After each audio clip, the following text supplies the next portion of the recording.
The VKF1 flanged wafer valve has a unique feature when it comes to full and reduced port. Before we talk about the full and reduced port of the VKF1, let's look at common port size options such as the VKG threaded butterfly valve. Here we have 3 valves with the same 2.5-inch threads and different port sizes.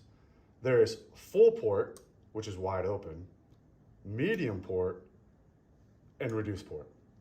For a given pipe size, the system designer can select one of these port sizes for different pressure drops. Too low of a pressure drop is an oversized valve, and too high of a pressure drop could limit capacity if you don't have enough pressure. Let's go back to the VKF1 wafer valve design.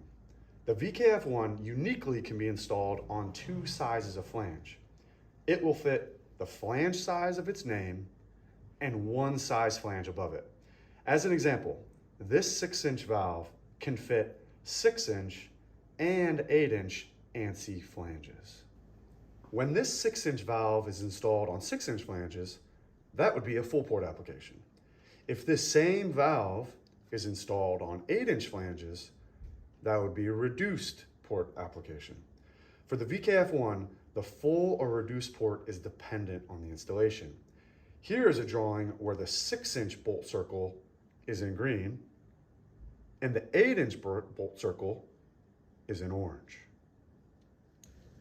This feature of 1 valve size fitting 2 sizes of flange is across the whole VKF1 line. The green shows the full port installations and the orange show the reduced port installations. Take note of the 5-inch valve, that the 4-inch valve fits 5-inch flanges and that the 4-inch valve does not fit 6-inch flanges.